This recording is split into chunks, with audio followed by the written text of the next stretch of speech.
सहनो भुनक्तु सह वीर्यं करवावहै तेजस्विनावधीतमस्तु मा विद्विषावहै। ॐ शान्ति शान्ति शान्तिः। शङ्करं शङ्कराचार्यं केशवं बादरायणं रुद्रवास्यानुगौ वन्दे भगवन्तो पुनः पुनः। ईश्वरो गुरुरात्मेति मूर्तिभेदाभिमानी व्योमवद्व्याप्तदेहाय दक्षिणामूर्तये नमः।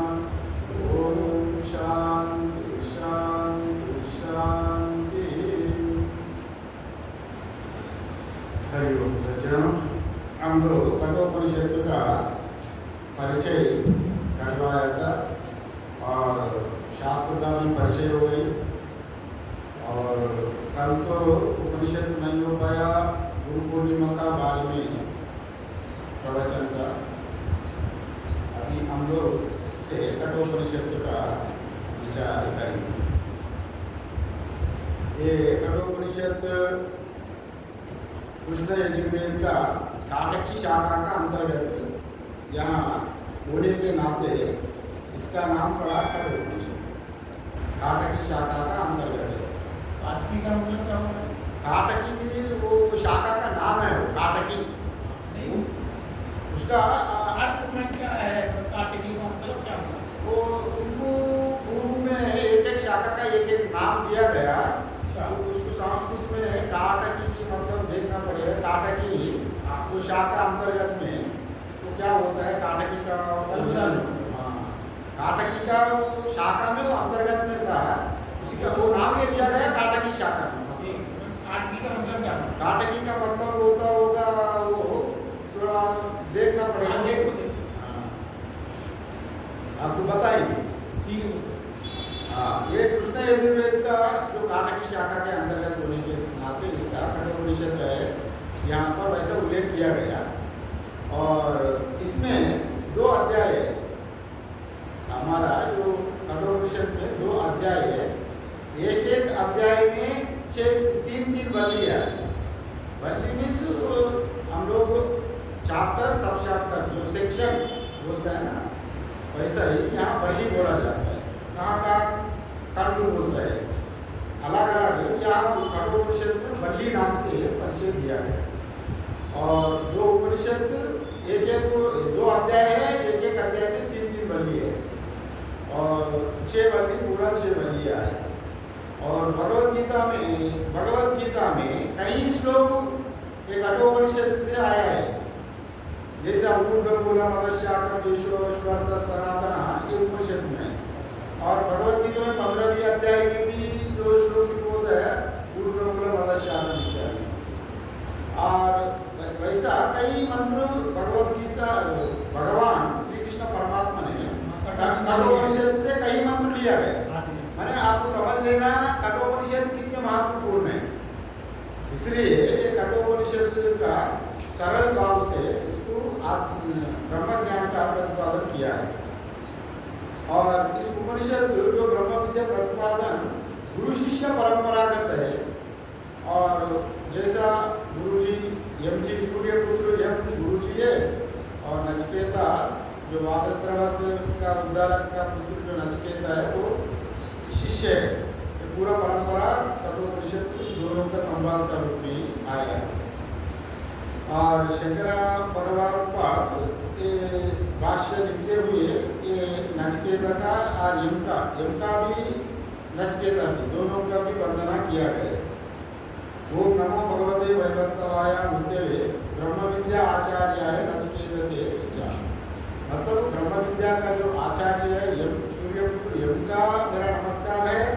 जो ब्रह्म विद्या प्रतिपादन करने के लिए जो जिज्ञासु उनका वजह से जो ब्रह्म विद्या प्रकट हुई उनका भी मेरा नमस्कार। दोनों को शंकराचार्य नमस्कार करके उनका भाष्य में भाष्य आरंभ करता है। हम लोग यथावत शंकर भाष्य का ही हम लोग देखेंगे, किंतु शंकर भाष्य का आप संस्कृत में हम पढ़ के फिर आपको हिंदी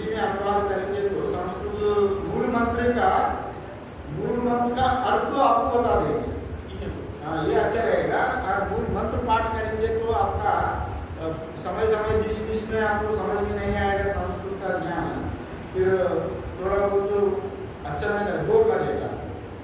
इसलिए आप लोगों को बोर ना लगे, इसी का वजह से हम लोग उसका शंकर भाष्य में जो लिखा है उसका अर्थ जहाँ जहाँ तत्व निरूपण का बात आता है वहाँ पर पूरा पूरा मूल मंत्र का साथ भाष्य भी हम लोग देंगे। और अभी प्राथमिक जो स्टेज में या कठोपनिषद यवन नचिकेत यज्ञ हवन का यहाँ एक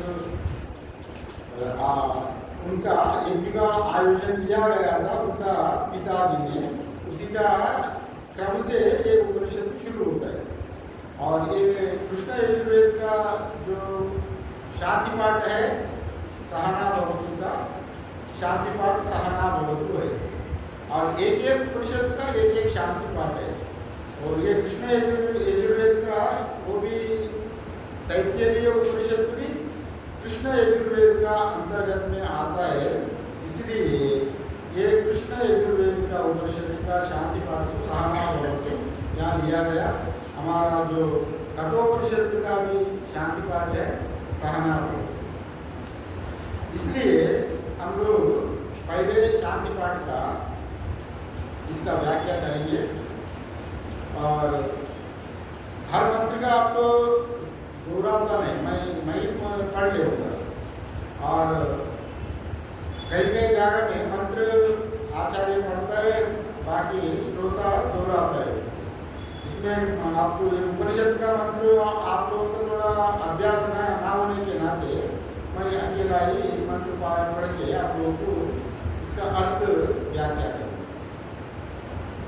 और शांति पाठ का विवरण, ओम सहना भवतु सहनौ भुनक्तु सह वीर्यं करवावहै तेजस्वी नावधीतमस्तु मा विद्विषावहै ओम शांति शांति शांति। ये कठोपनिषद का शांति पाठ। यहाँ ओम से शुरू होता है। ओम परब्रह्म का वाचक है, परमात्मा का नाम ही ओम है। आप जो कुछ कहे ना कहे, सिर्फ ओम कहे तो आप परमात्मा का ही नाम उच्चारण किया गया, क्योंकि परमात्मा का वाचक इसी उपनिषद में आएगा, ओंकार का महिमा। इसलिए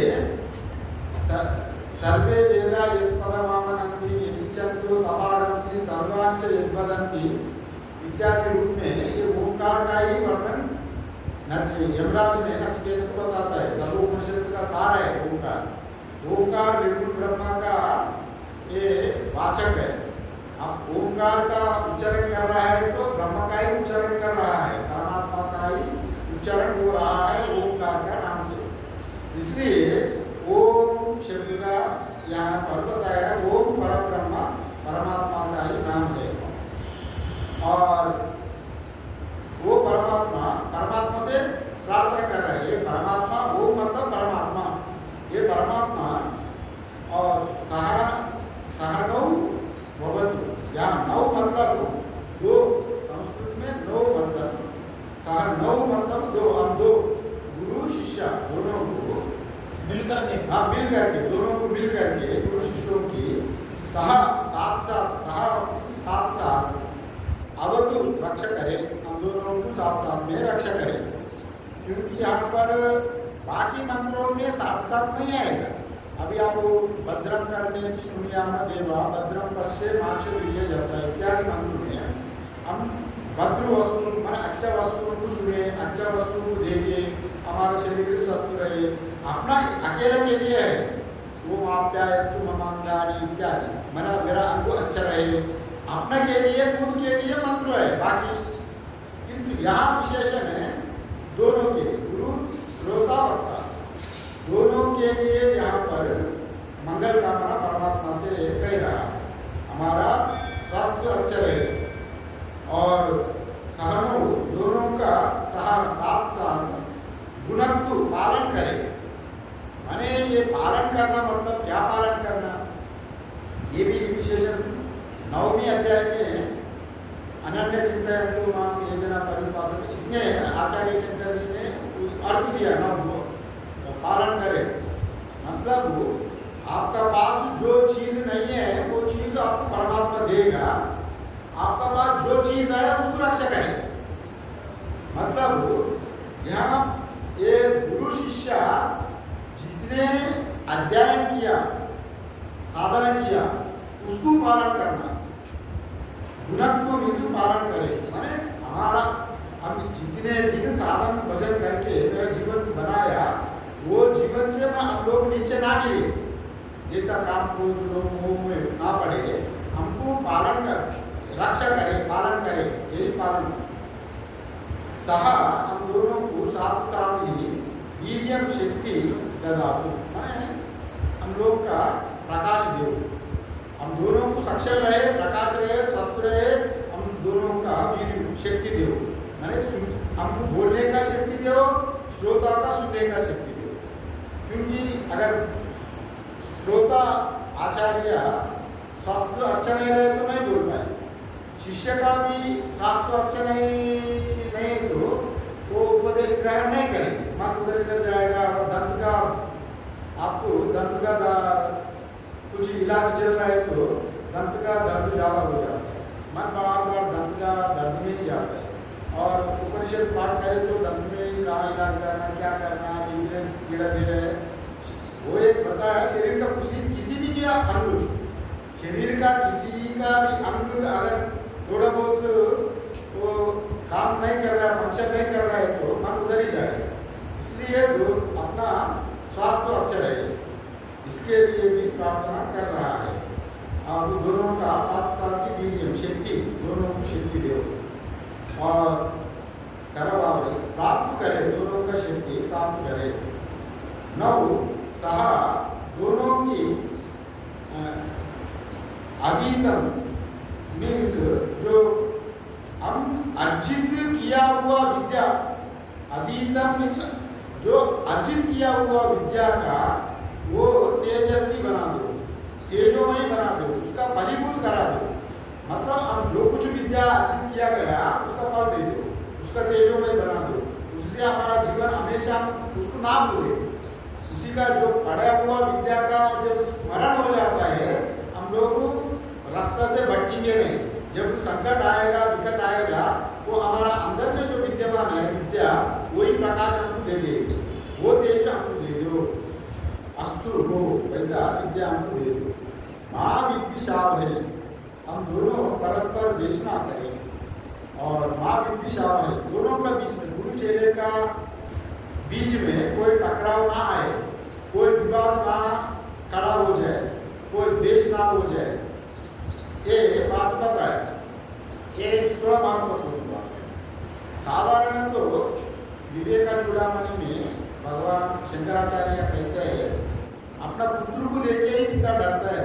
जब संपत्ति सामने आता है, संपदा का बात, जो बंटवारा का बात अथवा जो धन संपत्ति का नाम यश का बात आता है तो अपना पुत्र का देख के पिता डरता है, ये मेरा कुर्सी गद्दी ना खींच ले, अभी मैं तो सब कुछ ही चला रहा हूँ, एक बड़ा होके एक हमको धक्का दे के पीछे करके वही सब कुछ करे।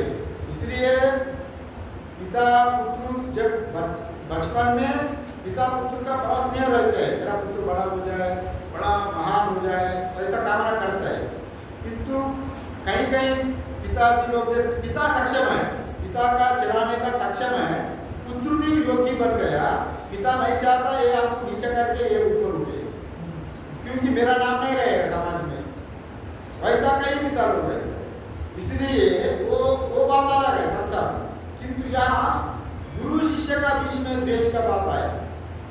फिर आप लोग सोचते हैं आध्यात्मिक में जो आश्रमों में बड़ा बड़ा अच्छा रहता होगा, गुरु चेले का संबंध बढ़िया रहता होगा, इतने आनंद है, बात से देखें तो अच्छा है। तो मानसिक रूप से गुरु चेले का अंदर भी ये संघर्ष रहता है। गुरु चेले का विवाद होता है, किसी एक शास्त्रार्थ में भी हो अथवा आश्रम चलाने में भी हो, नहीं तो किसी एक भक्तों का सामने एक गुरुजी एक बोला, चेला एक बोला, उनका दोनों को मत अलग हो गया, फिर दोनों ने लड़ाई करने लगेगा। कई प्रकार का अगर एक काम करे तो एक साथ रहे तो विवाद होता ही है। और मुख्य रीति से सिद्धांत, जो आध्यात्मिक सिद्धांत में अगर गुरु का सिद्धांत अलग है, चेले का सिद्धांत अलग है, तभी और गहीर दुख होता है। ये बात रामानुजाचार्य नाम सुना होगा। रामानुजाचार्य का गुरु था यादव प्रकाश, और यादव प्रकाश का अद्वैती, माने उनको द्वैत नहीं मानते, अद्वैत सिद्धांत जो शंकराचार्य प्रतिपादित जो अद्वैत सिद्धांत है ना, यादव प्रकाश का मत वो था, और अवेददर्शी, और रामानुजा आके उसको समझ में नहीं आया, अथवा उनका ईश्वर अनुग्रह होगा, उनका बुद्धि में वैसा प्रकाश हो गई नहीं, ये वो विशिष्ट अद्वैत को रचने लगा। नहीं, वो अद्वैत नहीं है, ये एक थोड़ा विशिष्ट है। अद्वैत होते हुए भी ये विशिष्ट है, थोड़ा बहुत अलग है। जैसा अनार का फल वो एक होते हुए भी अनार का अंदर में बीज जैसा अलग अलग है ना, दाने अलग अलग है, अनार फल एक है, इसलिए तो दान में एक है। ये हम लोग अद्वैत होते हुए भी किंतु अलग ही है, ये वो मानता है रामानुजाचार्य। अरे मूर्ख, वहाँ वो एकता वो आवास है। अद्वैत में क्या कहते हैं ना, वो अलग नहीं है, जो एक है वो अलग रूप से दिख रहा है। जैसा मिट्टी सभी घड़ों में एक ही है, किंतु दिख रहा है नाना प्रकार का घड़े में, नाना प्रकार का सतोरे में अलग अलग दिख रहा है। अलग दिखते हुए वो मिट्टी अलग हुआ, मिट्टी तो एक ही है, मिट्टी अलग का भी नहीं हुआ।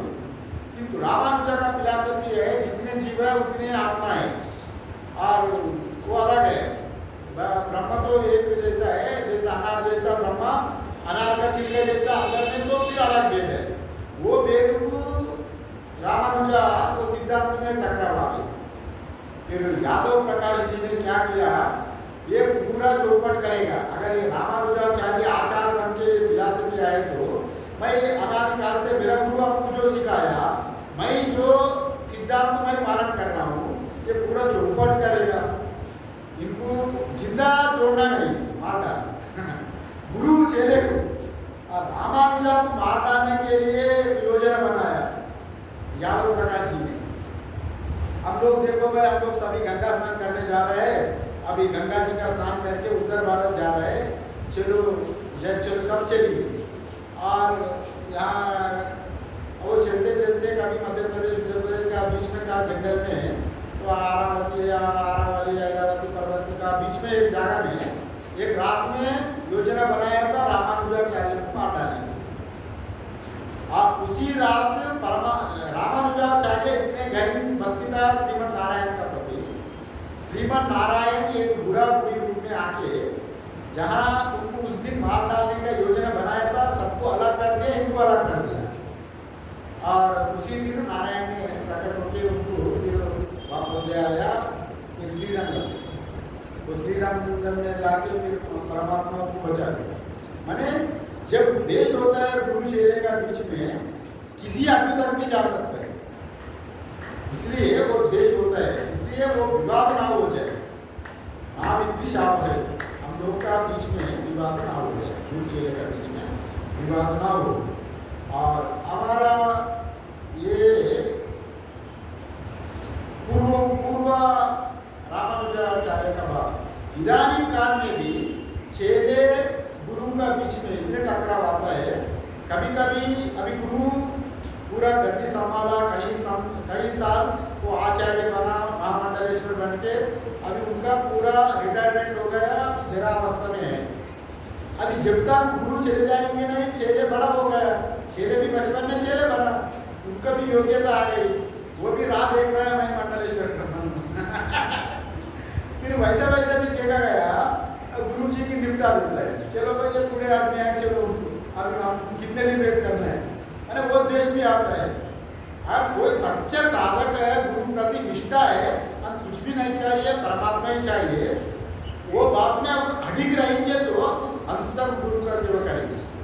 और जब प्रोफेशन जैसा बनेगा, आध्यात्मिक जीवन जैसा प्रोफेशन जैसा बनेगा, प्रोफेशन मतलब जैसा गुरु जी पढ़ा करती में बैठ रहे हैं, 50 आदमी से बात कर रहा है, 50 आदमी आ रहा है, कोई मंत्री आ रहा है, कोई मिनिस्टर आ रहा है, गुरु जी वहाँ जा रहा है उद्घाटन करने, ये कर रहा है, वो कर रहा है, सब संचालन कर रहा है। फिर चेले को भी वैसा करने का इच्छा होता है ना, अरे ये कितने दिन करेंगे, बुढ़ा होते हुए भी, और वो प्रोफेशन टाइम में आएगा तो द्वेष आ जाएगा। इसलिए जहाँ विस्तार है धन संपत्ति का आश्रमों में, वहाँ द्वेष होता है, इसलिए उतने सच्चाई नहीं रहती, और गुरु चेले का बीच में, संतों के बीच में भी द्वेष होता है। इसलिए यहाँ पर परमात्मा से प्रार्थना कर रहा है, हम दोनों के बीच में द्वेष ना हो, माँ की सावधानी, किसी का बात नहीं है, ये बताएगा। ये अकेला बात नहीं है, आपको उड़िया बाबा का नाम सुना होगा, उड़िया बाबा जी का, वो घूमते फिरते भगवान कह देते हो, घूमते फिरते महान परमात्मा कह देते, क्योंकि उनका प्रारब्ध कैसा थी, उनका ही एक चेले ब्रह्मचारी थे, उन्हीं उनको आघात किया, उनका काट दिया वैसा। अरे गुरु का ऊपर प्रहार करके गुरु को निपट दिया, मैंने इतने पाप किया कि वो भी हो सकता है उनका कोई ना, फिर बाद में पूछा गया, उड़िया बाबा इतने बड़े संत थे, इतने बड़े विद्वान, उनको परमात्मा कहाँ जाते थे, वैसा वाला आदमी की वैसा कैसा हुआ। अभी आलोचना आ जाए तो जीवन मुक्त पुरुष को ऐसा नहीं होना है।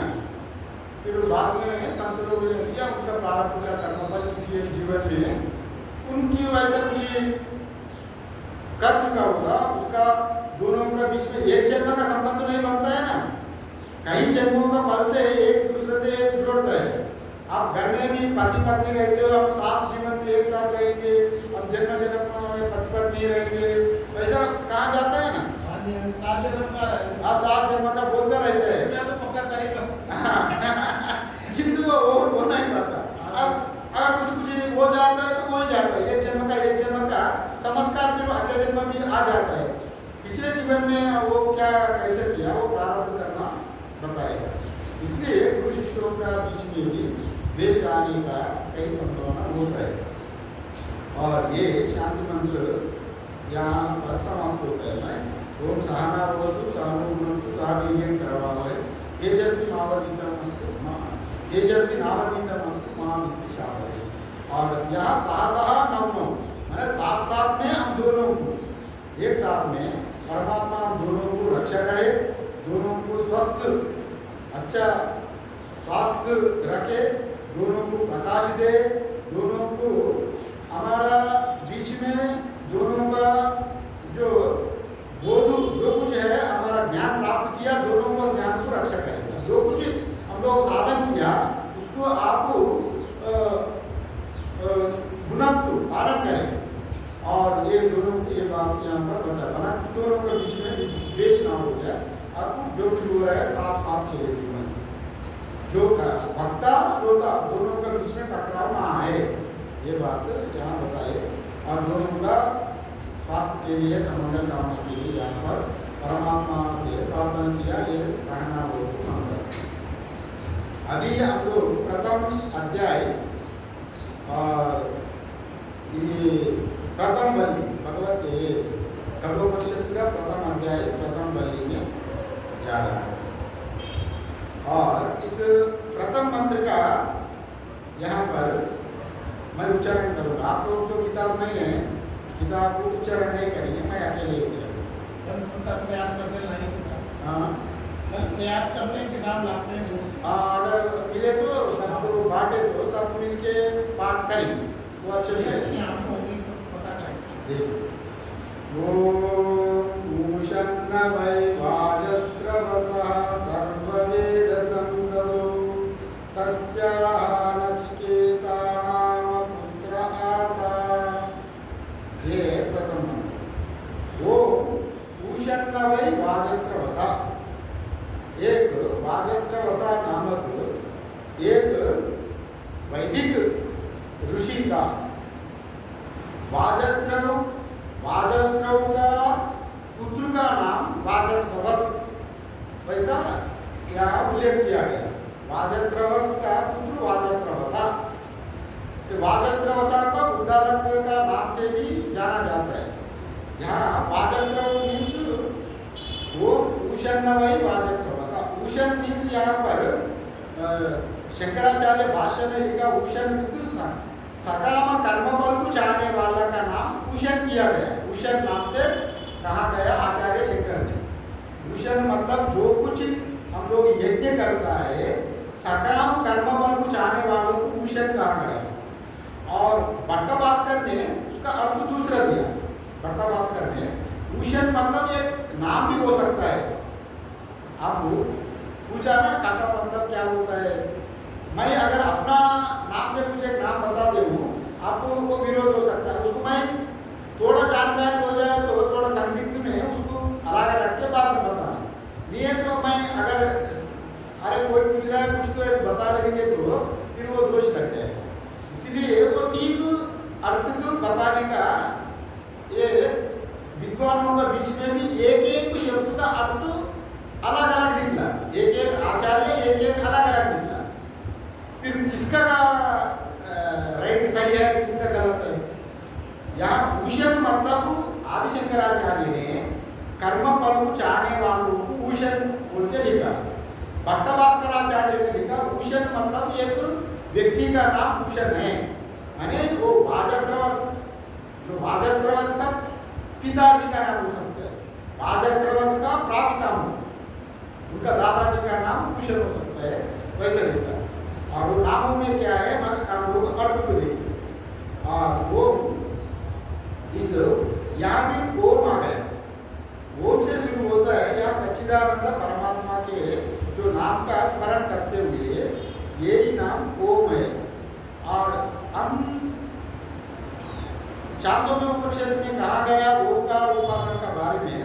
और आप जो कुछ करो ना करो अगर एक ओंकार उपासना करें तो आपको ब्रह्मलोक प्राप्ति का आप तक जाएंगे। वह क्रम मुक्ति पक्का बताया ओंकार उपासना करने वालों को।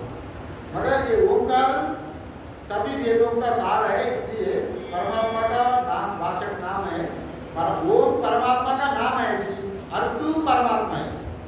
आपका नाम अभी एक मिश्रा जी है, कुछ नाम है। आप नाम ही आप नहीं है ना, आपका सूचक वो नाम है कि ओंकार भी ब्रह्मा का सूचक है। ओम बोले तो ब्रह्मा का अर्थ ब्रह्मा है, ओम शब्द है। ओंकार ब्रह्मा का वाचक शब्द है, अर्थ ब्रह्मा है, इतना ही है। ओम ब्रह्मा अलग नहीं है। और मैं स्वामी जी हूँ। स्वामी जी बोले तो मैं स्वामी जी मैं नहीं है ना, मेरा यहाँ बैठ रहा हूँ आचार्य स्वामी जी मतलब मैं ही अर्थ नाम वाला ही नहीं है। जो अर्थ यहाँ पर बैठ के प्रवचन कर रहा है तो आचार्य जी वो मैं हूँ। किंतु केवल स्वामी जी नाम मेरा नहीं होगा ना। ब्रह्मा का भी ओम मतलब ओम ही ब्रह्म नहीं है, वो ब्रह्मा का वाचक है। इसलिए ओम इस परमात्मा दोनों का समन्वय अधिकरण है। शब्द अर्थ दो अलग नहीं रहेगा। अभी आप दूध बोलेंगे, दूध का शब्द दूध का जो अर्थ आप अलग नहीं कर सकते। जैसा अग्नि है, अग्नि का जो प्रकाशन, अग्नि का दाह की शक्ति, दोनों को अलग नहीं कर सकते। दोनों एक ही रहते हैं। इसी का ही समान अधिकार भी कहा जाता है। दोनों को समान अधिकार, एक ही वस्तु में दो विशेषणों का समान अधिकार रहे तो उसको समान अधिकार कहा जाता है। जैसा शब्द अर्थ कालिदास ने ये इसको बताया गया। शब्द अर्थ अलग नहीं कर सकते, दोनों का समान अधिकार। जैसा अग्नि का भी अलग नहीं कर सकते, उनका प्रकाश दाने का शब्द, वैसे ही ब्रह्मा ओम को ब्रह्म को अलग नहीं कर सकते। ओम मतलब ही ब्रह्मा है, ब्रह्मा का वाचक ही ओमकार है। इसलिए ओम सच्चिदानंद ने परमात्मा के नाम का स्मरण करते हुए यहाँ उषन्न वही वाजस्रवसा जो सर्ववेदसं ददौ एक विश्वजित यज्ञ कर रहा है। ये वाजस्रवसा नामक एक संत, एक ये ऋषि ने वाजस्रवस नामक एक विश्वजित यज्ञ कर रहा है। विश्वजित यज्ञ करने वालों को सब कुछ छोड़ना पड़ेगा। वो भी सब कुछ छोड़ के और सब त्याग कर दिया, विश्वजित यज्ञ का पूरा कर रहा है। और ये यज्ञ में जो प्रसिद्ध है और जो भी इनका जो विश्वजित यज्ञ का कर्मफल को चाहते हुए विश्वजित यज्ञ कर रहा है, निष्काम भाव से नहीं कर रहा है। इसलिए यहाँ पर कर्मफल को चाहने वालों का नाम ही भूषण बोल के शंकराचार्य जी ने कहा गया। और ये सर्ववेद सम, या जो सर्ववेद सम दद, मतलब जो सब कुछ दान देने वाला, सर्ववेद सम ददो, सर्ववेद सम मीन्स सब कुछ ही त्याग करने वाला, ददो मीन्स ब्राह्मणों को दिया जाता है। ये विश्वजित यज्ञ जो कुछ करता है सब दान कर, सब त्याग करके ही वो यज्ञ किया जाता है। उनका नचिकेता का नाम से एक पुत्र था, नचिकेता नामक एक पुत्र उनका प्रसिद्ध पुत्र था। और यहाँ वाजस्रवस का भी कुछ अर्थ निकला है। आज वाजस्रवस का नाम है, वाज मीन्स दान, जो चावल गेहूँ आटा का नाम है वाज होता है। श्रवस मीन्स दान करने वाला, वाजस्रवसा मीन्स अन्नदान करने वाला। उनका हम लोग कहते हैं ना, अरे उनको बुलाइए जी, जो बांटने वाला, उनका नाम ही होता है बांटने वाला, बांटने वाला। इसका भी वैसे ही वाजस्रवसा नाम आ गया। और उनका और एक नाम भी है उद्दालक। यहाँ पर वाजस्रवसा नाम से ही यहाँ दो नाम भी दिया गया, उद्दालक भी नाम दिया गया। और जो अन्न बांटने के कारण, माने इनका वंश परंपरा में इनका पिताजी भी वाजस्रव था, इनका नाम वाजस्रवसा था, इसलिए उनका पूर्वज लोग भी वो अन्नदान करते थे। ये बात यहाँ पर सिद्ध होता है। और इसी का वजह से ये उन सब कुछ त्याग करके ये यज्ञ कर रहा था। उनका नचिकेता का नामक एक पुत्र था, ये यहाँ पर बताया। ये उद्दालक ने भी अपना सारा धन पृथ्वीजों को दान में दे दिया उसमें। और सब त्यागने का बाद और जो बचा कुचा हुआ ना, कहीं उनका संपत्ति है, उसको भी बांटना है, दक्षिणा रूप में बांटना है। और वो बात यहाँ पर कह रहा है दूसरी मंत्र में, तगम कुमारगम संतम दक्षिणासु नियमानासु श्रद्धा विवेशासु अन्यथा। तगम कुमारं संतम दक्षिणासु नियमानासु श्रद्धा आविवेशासु आमन्यता। यहाँ पर तो दक्षिणासु नियमानासु, जिस समय ब्राह्मणों को दक्षिण के रूप में जो देने के लिए जो गाय लाई जा रही थी, पूर्व जमाना में, पूर्व काल में दक्षिणा क्या देते थे? अथवा सोना देते थे, नहीं तो गाय देते थे, हाथी देते थे, जिसको जो चाहिए। और उस समय तो ये पैसा ये नहीं था, सोने का भी उतने गोल बनाते थे, उतने गाय ही ज़्यादा। वैदिक परंपरा में हमारा संपदा, जिसका पास जितने गाय है वो उतने धनी करती है। आज के ज़माने में जिसका पास जितने कार है, गाड़ी है, घोड़ा गाड़ी संपदा, बैंक बैलेंस है, बिजनेस धंधा है, वो बड़ा आदमी माना जाता है। किंतु वैदिक परंपरा में उस समय जिसका पास जितने ज़्यादा गाय है वही संपदा है। वो गाय से ही दूध बनाते थे, दूध से ही मक्खन, दही और घी बना के जिसका पास जितने घी है उतने धनिक है उस समय। और वही गाय संपदा था उस समय। इसलिए यहाँ पर वो दक्षिणा में क्या देने था? गाय दक्षिणा देने के लिए, वो ब्राह्मणों को देने के लिए, बांटने के लिए वो जा रहा था उस समय। और कुमार जो छोटा बालक नचिकेता उस समय वहीं पर उपस्थित था, जहाँ पर गायों को बांट रहा था।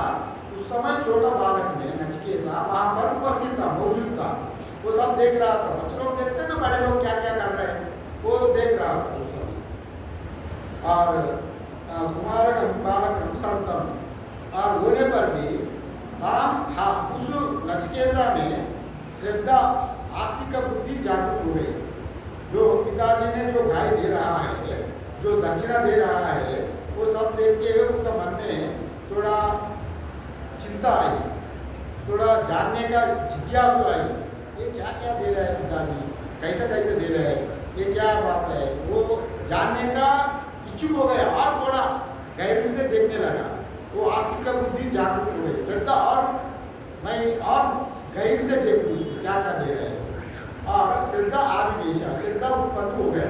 सह उन वो जराजीर्ण गायों को देखकर वह आमन्यता विचार करने लगा। मैंने पिताजी ने विश्वजित यज्ञ जो कर रहा तो विश्वजित यज्ञ में जो कुछ पहले हुआ था प्रजा ने बांट दिया जिसको जो आवश्यकता है। बाकी में जो बचा कुचा है यज्ञ संपन्न होने के बाद ब्राह्मणों को दक्षिणा रूप में फिर दक्षिणा अलग देना पड़ेगा। बाकी गायों को दक्षिणा जो बाकी तो कुछ बांट दिया, पूरा उनका जो कुछ संपदा है सब तो बांट चुका है, यज्ञ का पहले ही बांटने का विधान है। और बाकी जो बचा हुआ दक्षिणा दान के लिए वो कहीं उनका गौशाला में अच्छा बहुत सारे गाय है। आप वो गाय जैसे जैसे गाय को दे रहा है जो दूध नहीं देगा अगले श्लोक में आएगा, वो सब देखते हुए नचिकेता का आस्तिक बुद्धि जागरण हो गया। और वो दम देते समय वो गाय जो देने लायक नहीं था उस समय वो बालक नचिकेता वो देख लिया और उनका श्रद्धा आ गई, आस्तिक बुद्धि जिज्ञासा वैसा दे तो अमंगल होगा। ये देने लायक जो चीज़ देने लायक नहीं है उसको देख के उनका मन में थोड़ा अच्छा नहीं लगा, उनको जानकारी और बढ़ गई, वो आस्तिक बुद्धि जाग गई। और ये बात यहाँ पर बताया गया दूसरा मंत्र में। और तीसरा मंत्र में हम लोग देखेंगे ईतोदका जज्ञतृणा दुग्धदोहानिरिन्द्रियाः आनन्दानामते लोकास्तां सगच्छति ताददत्। अभी जो वर्णन कर रहा है किस प्रकार का गाय दे रहा है। यहाँ पर पिताजी ने ईतोदका दुग्धतृणा, ईतोदका जज्ञतृणा दुग्धदोहानिरिन्द्रियाः आनंदा नामदे लोका स्थान स गच्छति ताददात्। माने पीतोदका माने उदकम पीता, उदकम इस पानी, वो पानी पी चुका है। जो गाय पानी पी चुका है मतलब वो दोबारा पानी पीने का समर्थ नहीं है। माने वो जीवन भर जितने पानी पीना है तो पी लिया और वो इतने जीर्ण हो गया, दोबारा अपने से जाके झुक के पानी पीने का ताकत भी नहीं है वो गाय का। मरणासन अवस्था है, मरणासन्न अवस्था है, मरणासन अवस्था उठ ही नहीं पाएगी। और ये खाएगी तो क्या? हाँ ये बात है। और वैसा वाला दान को देता है, अगर वैसा दान देगा तुमको जो जो दान लिया गया उसको ज़्यादा कष्ट होगा, उसको भी पालन पोषण के। और जज्ञतृणा दुग्धदोहानिरिन्द्रियाः, जज्ञतृणा मतलब जितने घास खा चुका है वो खा लिया, दोबारा घास खाने का उसका दंत भी नहीं है, वो बचेगा भी नहीं। मैंने वैसे ही थोड़ा बहुत बचने के लिए थोड़ा बहुत खा लिए तो खा लिए छोड़ दिया, मरणावस्था में। और दुग्धदोहा जितने दूध उससे निकल लिया गया वो पूरा निकल चुका, फिर वो दूध ही नहीं है उसमें। और निरिंद्रिया उसका कोई इंद्रिय भी क्षमता नहीं, दोबारा बच्चा पैदा करने के लिए क्षमता वो गाय में नहीं है। माने वो कोई काम का ना वो वैसा दान दे रहा है। आप किसको कपड़ा दान देता है तो फटा कोई आपका जामा है फटा किसको दे दो, उसको देने वाला क्या काम किया है, फिर दोबारा उनको सिलाई करना, उसको रिपेयर करना, वो धागा खरीदो, सुई खरीदो, उसको सिलाई करो, फिर वो एक दिन में भी पहनने में ही वो घुस जाए क्योंकि वो जीर्ण हो चुका है। और वो ही डांटेगा कि क्या दान दिया, अभी वो डांटते रहेगा ना। फिर वो देने वालों का गति यहाँ बता रहा है, मैंने वो वैसा वैसा गाय दिया ईतोदका जज्ञतृणा दुग्धदोहानिरिन्द्रियाः। और जितने यहाँ पर ये बता रहा है ईतो उदका मीन्स अंतिम बार जल पी चुका थी, अंतिम बार मतलब दोबारा पीने का इच्छा नहीं है। दुग्धतृणा जो जिनका घास खाना समाप्त हो गया, और दुग्धदोहा और जिसका दूध अंतिम बार हुआ मतलब दोबारा वो बच्चा देने वाला नहीं है।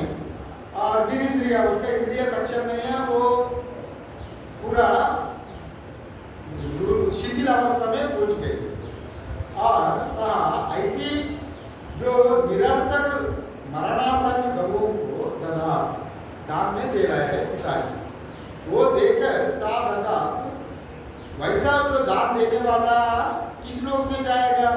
ते लोका वो शुगर कुकर आदि अनंता नामदे लोका स्थान से गच्छति तादर, जिस लोक में अंधकार रहता है, जो आनंद ही नहीं रहता, हमेशा दुख भोगने वाला, नरक में आनंद रहता है कोई?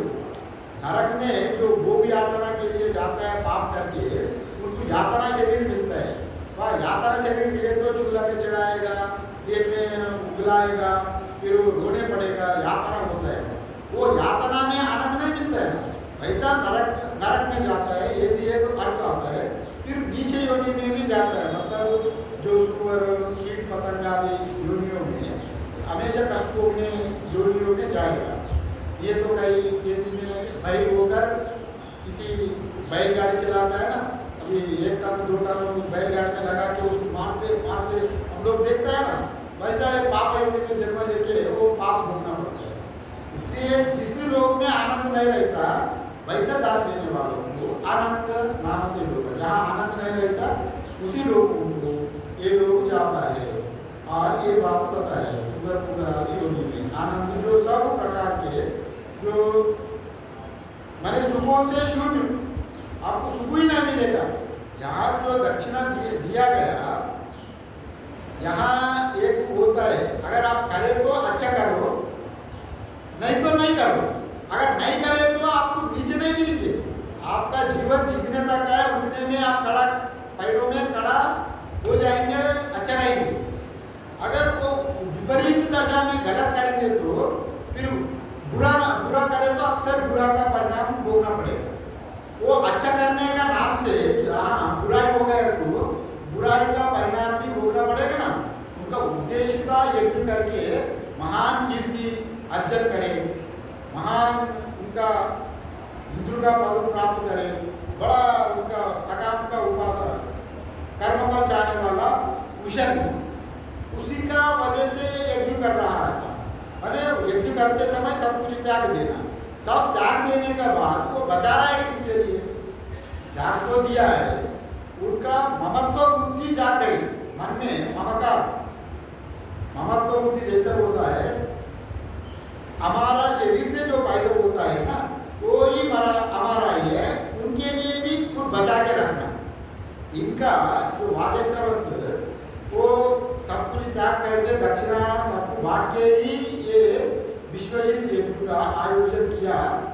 और अंत में जो दक्षिण का बारे में आ जाए तो, और पंडित लोगों को इतने कर्मकांड करके उतने संपन्न किया, इतने पंडितों में ही फिर 1 नंबर 2 नंबर 3 नंबर वैसा आता है।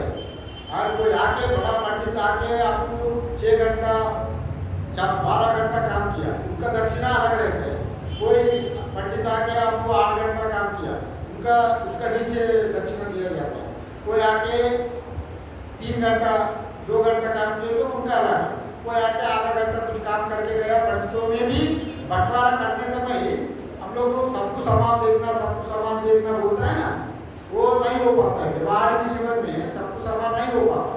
और ये पंगत में भी आपको, एक ही पंगत में भी आप बैठेंगे तो भी अधिकार का भेद से अलग अलग दक्षिणा मिल जाता है। ये होता ही है। अगर साधारण आदमी क्या बोलता है, अरे एक ही जगह में बैठा उनको उतने दिया आपको उतने मिला, ये क्या बात है? ऐसा वो बोलता है, किंतु उनका कर्म आप नहीं देखते हैं। उनका जो कर्म, हम भोजन का भंडारा का घर में हम लोग देख रहे हैं, खाने का समय दूर दूर से आया, अरे उनको इतने दिए इतने दिए, उनका काम क्या किया हम लोग नहीं देखता। इसलिए हम लोग अभी चतुर्वेदी है, त्रिवेदी है, द्विवेदी है, वैसा हम लोग है ना, एक वेद का, अब एक 4 वेदों को पाठ करने वाला चतुर्वेदी, 3 वेदों का पाठ करने वाला त्रिवेदी, और 2 वेद पाठ करने याद करने वाला द्विवेदी, 1 वेद पाठ करे तो पंडित, ऐसा कोई माने वैसा विभाजन किया गया। माने जितना 4 वेद पाठ करे तो जो चतुर्वेदी उनको जितना समय लगा, फिर जो आदमी आके 1 घंटे में उसको निपटा दिया, उनका दक्षिणा में ये कैसे दे तो नहीं जमता है ना। इसलिए व्यवहार में वेद होता ही है। और वो ऋत्विजों में भी नाना प्रकार का ऋत्विज वहाँ आए थे, नाना प्रकार का नाना प्रकार दक्षिणा देने का बात थी। और सभी लोगों को वैसा जो का निधिया वैसा गाय देख के आनंद नाम देने का स्थान चिंता बदल। अगर वैसा वाला गाय देने लोगों को अंधकार सुकर कुकर आदि योनियों में जाएगा, फिर जहाँ सुख नहीं मिलेगा, कष्ट भोगने वाला लोगों को जाते मेरा पिताजी जाने का अधिकार बना रहा है ये गाय को देखकर। अभी नचिकेत का मन में आस्तिक बुद्धि जागी, मेरा पिता मैं रहते हुए मेरे पिता को नीचे गिरने नहीं दूंगा, वो जो कुछ हो मैं खुद मरने को तैयार हूँ, किंतु मेरा पिता की मैं रक्षा करने का दायित्व मेरा ऊपर है। इसलिए पिता का रक्षा करने हेतु ये नचिकेता जी ने आप सोच रहा है, इसका वैसा कुछ नहीं है। और साधारण तो जिसका मन में सत्व बुद्धि है, पूर्व जन्मों में भी साधन करके, बात तो वैसा नहीं है, ये बालक है, वृद्ध है, हमारा दृष्टि से ये शारीरिक दृष्टि से ये वृद्ध आदमी है, ये बड़ा ज्ञानी हो सकता है, ये बालक है, ये अज्ञानी हो सकता है, ये तो बच्चा है, ऐसा हम लोग देख सकते हैं। किंतु वो पूर्व जन्मों में इतने वृद्धावस्था तक तपस्या किया, उतने उनका संस्कार पड़ा है, वो ज्ञान उस समय उनको प्रकट हो गई, वो पूरा बोध हो गई, उसी का वजह से ये बताया। यहाँ बड़ा छोटे का बात नहीं है, ज्ञान का बात, ज्ञान का तत्व को समझाने के लिए ये बात यहाँ पर कह रहा है। और यहाँ हम लोग साधारण घरों में भी देखते ही है, बच्चे लोग जब बड़े लोग जो कुछ कार्य करें तो बच्चे लोग का भी योगदान देता है, और जो अनुकूल नहीं है, धर्म विरुद्ध रहता है तो बच्चा पकता जी ऐसा नहीं वैसा करना। और क्योंकि उनको पढ़ाई किया जाता है ना बचपन में, स्कूल में जब जाए तो उनका पढ़ाई किया जाता है, अरे वैसा करना, हम लोग झूठा नहीं बोलना, झूठा गलत काम नहीं करना, वैसा बचपन में ही सिखाया जाता है। जब वो घर में अपना धंधा में पिताजी गलत करे तो वो स्कूल में जो आचार्य से सीखा है बच्चा, उनको तुरंत बोध हो जाएगा, अरे पिताजी ये गलत मैं सिखाता स्कूल में, पिताजी तो गलत कर रहे हैं, पिताजी वैसा नहीं करना। पिताजी क्या करेगा, लोभ से ये चुप, ये हमारा धंधा है, ये वैसे ही चलता है, तो स्कूल का बात नहीं आएगी, वो बात स्कूल में ही भूल जाना, घर का बात अलग रहता है, नहीं ऐसा करो। फिर अब तभी वो जब जो कुछ काम हम लोग गलत करते हैं उसका परिणाम को जान गया ना, ये परिणाम से बचाने के लिए तभी ये नचिकेत ने उतरा। आगे हम लोग कल देखेंगे इसका 14 नंबर से, समय हो गया, अच्छा बात से देख रहे हो, और विराम देंगे यार, यही विराम देंगे कल।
नमामि अस्मै समस्या कज्जलं सिन्धुपात्रे सोदर्वर्षाकालेखनी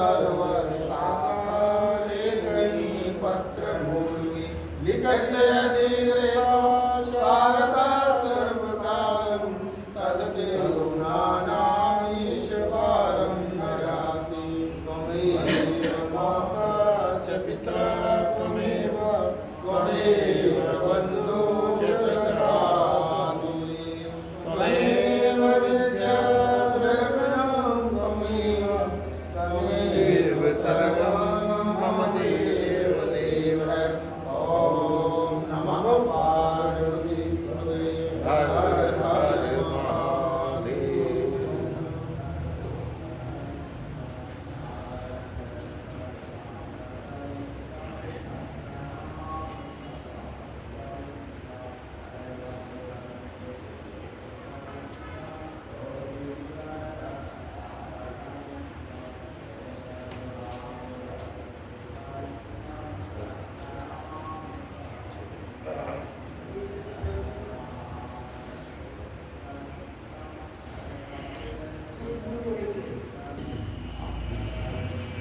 आप आप उधर हो आए थे क्या? कहाँ पर?